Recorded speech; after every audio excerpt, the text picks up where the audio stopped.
the world's most advanced cold wallet for the new generation of cryptocurrency lovers. So if you are interested in buying this Decent wallet, you can find a link in the description down below where you will get a 20% discount. Thank you very much, and let's dig in the video. XRP family, thank you guys for joining the video for today. We have some very nice stuff to show you here. We have like a bit of a history of actually telling us how JP Morgan is involved in this whole Ethereum free pass and consensus and Joseph Lubin. Guys, these things are all related, and you can actually see how they are trying to take over this monopoly, and that the lawsuit was a weapon against Ripple. Now here you can see all just word salad. Too much LSD for Lubin almost worked. The lawsuit was the weapon against Ripple. Let's just watch the video, guys. This will be a two-part video again. The second part will come out later. So after you check this one, be sure to check the other one also. Let's dig in.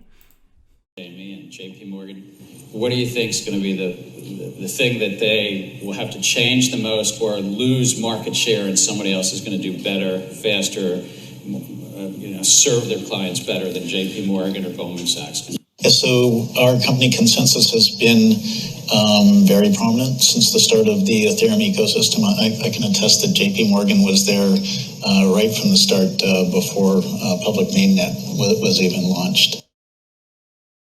Here you can see, guys, group alleges MetaMask. Well, I spent a lot of time over the last couple of years both building the enterprise. So Consensus is taking over the infrastructure of MetaMask and JP Morgan. So these things are all related, guys. These guys are trying to create a whole monopoly for themselves, and Ripple, of course, is a problem. Let's dig in. Ethereum Alliance and working at JP Morgan on a project called Quorum that was aimed at creating an enterprise-focused but privacy-preserving version of a blockchain. You played such a critical role at JP Morgan, developing its blockchain practice, helping better understand how a traditional bank can embrace this new technology. How did those conversations go in the product Quorum, which you helped develop at JP Morgan? Can that be applicable to other banks? Absolutely. It's an open source project. It's completely an agnostic, industry agnostic as well. So, as you indicated, Consensus is announcing today that we are acquiring JP Morgan's Quorum Enterprise Ethereum blockchain platform. We additionally will see an investment, a strategic investment from JP Morgan, and have a seat on the board dedicated to JP Morgan. We'll be working together with JP Morgan to merge the technical roadmaps of our own Hyperledger Besu client, which is an Ethereum mainnet compatible client, with the Quorum technical roadmap.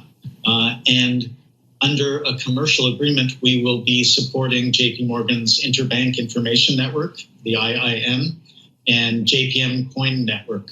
So we will be bringing a much more comprehensive enterprise Ethereum solution to not just JP Morgan and the hundreds of financial institutions on their networks, but the additional hundreds of institutions around the world that make use of enterprise Ethereum and that are increasingly starting to make use of public mainnet Ethereum. JP Morgan, Jamie Dimon was famously anti-blockchain, and he's come around to developing a project with you. Yeah, he always plotted the Jamie coin. He was just trying to... Right, he was waiting. Nothing to see here. This blockchain thing isn't going to happen. So what are they using Quorum for? So the publicly announced applications are their Interbank Information Network, which has north of 400 financial institutions around the world. And it's essentially a messaging layer, similar to what Swift does. JP Morgan, I believe, has around 4. See, guys, what Swift does. JP Morgan has its own coin, which is competing literally with what Ripple is doing. And now you can see that these guys are also involved, and they want to be part of that monopoly. They want to take over that monopoly, as Ethereum is always taking over the monopoly. So you can see, guys, that these guys are actually battle with Ripple. They know that Ripple is a huge threat to their whole ecosystem, to what they are building. Now let's take a look. 4,000 financial institutions in their correspondent banking network. So one could imagine that all of those organizations and perhaps more will eventually end up on IIN. So Consensus is supporting that network. And Consensus is also supporting JPM coin, which is a stable coin solution. So JP Morgan. So yeah, that was actually the picture which was showing that banks want to use the GPM coin or Ripple. So it's one of the two, guys. They maybe they can coexist at one point, but I'm not sure, guys. But you can see that these are just two opposite things, and you can see that the SEC lawsuit was just a weapon to actually slow Ripple down. Started paying attention to Ethereum blockchain technology even before public mainnet was released. So they started experimenting and building out some things when we were still building proofs of concept. They had a handful of different teams that focused on blockchain technology, and we've interacted with them roughly from the start. We started to interact with them in a really concerted way around the time of the advent of the Enterprise Ethereum Alliance.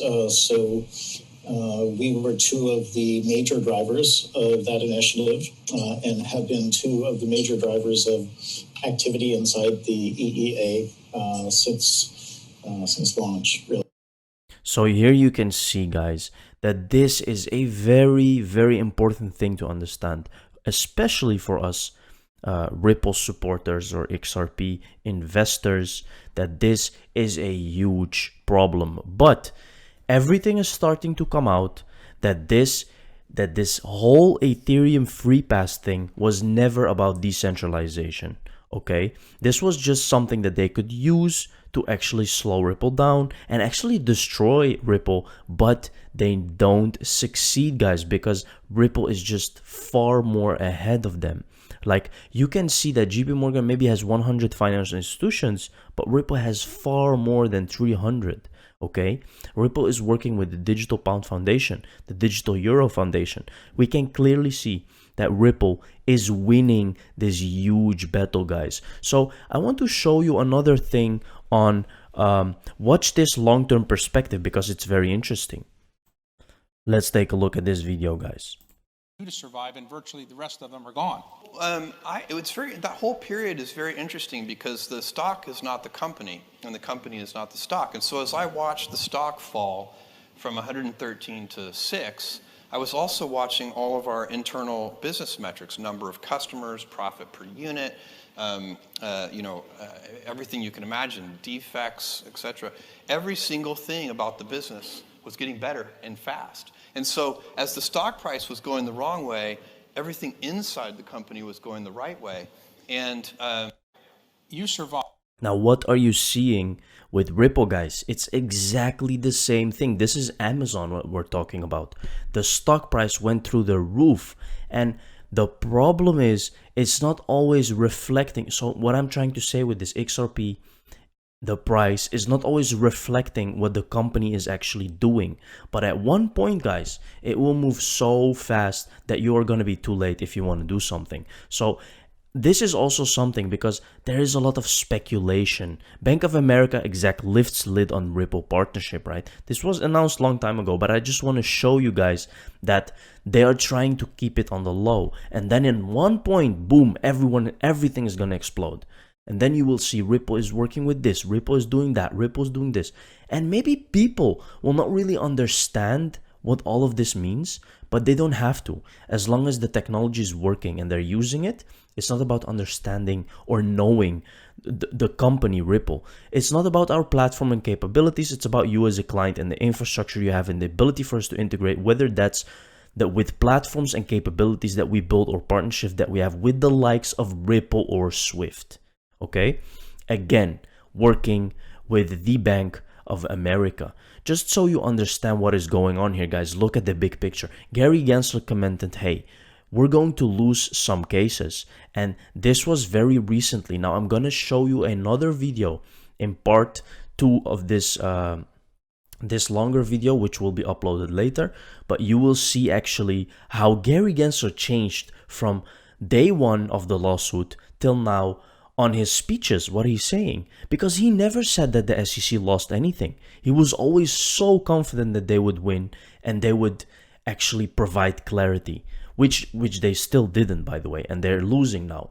And now he's actually saying that. So it's getting very interesting, guys. Thank you for watching this video. See you in the next one. Cheers.